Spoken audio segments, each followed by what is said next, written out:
begins by telling us that since we have been justified by faith, we have peace with God. No longer this wrath and enmity over here. We now have peace.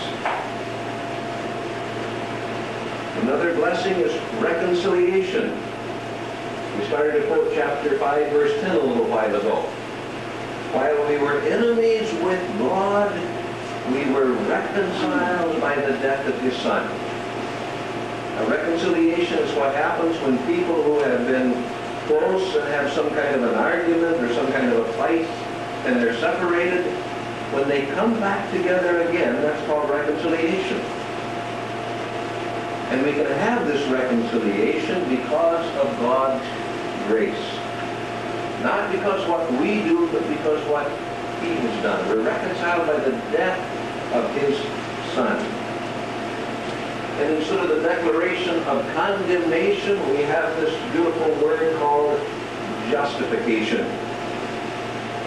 Chapter 5, once again.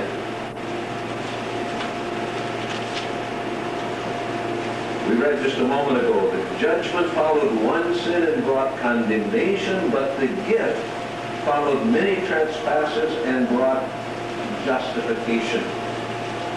By the way, you remember a little while ago we said that, all you need is one sin to disqualify you? That's what it says here. Judgment followed one sin. But after many sins created by many people, we find the gift followed many trespasses and brought justification. Now the word justify has two different meanings.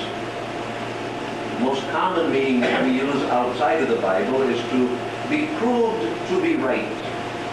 You probably had the experience of saying something and people don't believe you, and then later on it's proved that what you said was right, and then they say, well, you were justified by saying that. When I gave this lesson to all the chiefs of police for Negros, it's a rather interesting class, by the way, I used an illustration that they would understand. I said, being policemen, sometimes you have to pull your gun and shoot someone. And when you do, an investigation will follow, and hopefully it will be declared what? Justifiable homicide. That you were right in doing it. Now, it's used that way in Romans chapter 3. In fact, there are two different uses in chapter 3 that help us to understand the word justify.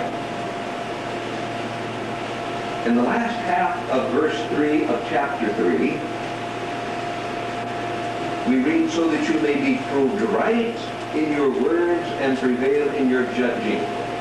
Now this is the New International Translation. If you have a different translation like the King James, it will read, so that you may be justified in your words. Because the Greek word can be translated proved right or justified. In verse 20 of chapter 3, it's used a different way. The same Greek word, because Romans was written in the Greek language originally, the same Greek word is here translated differently. It says, therefore no one will be declared righteous in his sight by observing the law. Now, that phrase, declared righteous, is the same word, justified. Same Greek word where it says proved right or declared righteous. Two different meanings. And the meaning that Paul is using mostly in the book of Romans is that we are declared righteous. Not that we're proved right. In fact, on Judgment Day, we're going to be proved wrong, aren't we? If God takes out our life and reviews it for us, we'll be proved wrong all down the line. But we can be declared righteous. And by the way, who is it that gets declared righteous in the Bible? One of two. Now, we read earlier in chapter 2, verse 15, it's he who obeys the law that will be declared righteous. If you keep it 100%, you'll be declared righteous. But nobody qualifies for that, except Jesus. But there's another way we can be declared righteous. We've already read it. Chapter 4, verse 5. Go back there again.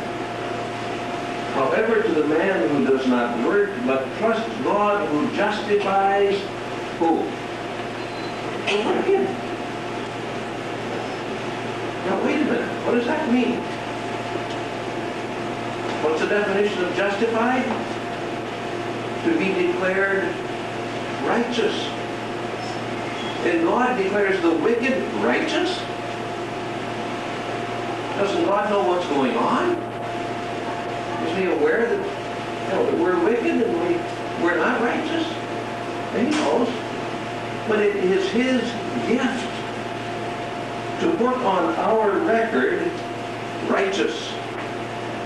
That's His gift to us. We have not earned it. In fact, we earned His wrath. But the word justified means to be declared righteous in God's sight. Now, I'll explain a little bit later on how this can be. But let's get back to the law for just a moment. The law isn't finished yet. It has this one requirement that we do what it says, and if you don't do what it says, it has another requirement. Right? Pay the penalty.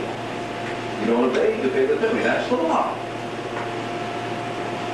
The book of Hebrews says it's appointed unto men once to die, and after this, the judgment.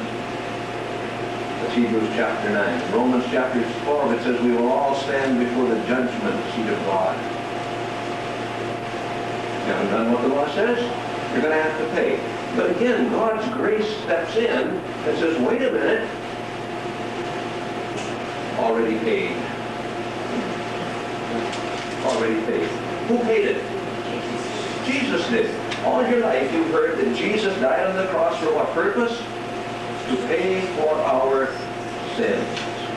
There's an old hymn that I very much love. It says, Jesus paid it all to Him I owe. Sin had left a crimson stain, He washed it white as snow. Jesus paid it all. Romans chapter 8 says that He was sent as a sin offering. Because that's repeated many places in the book of Romans.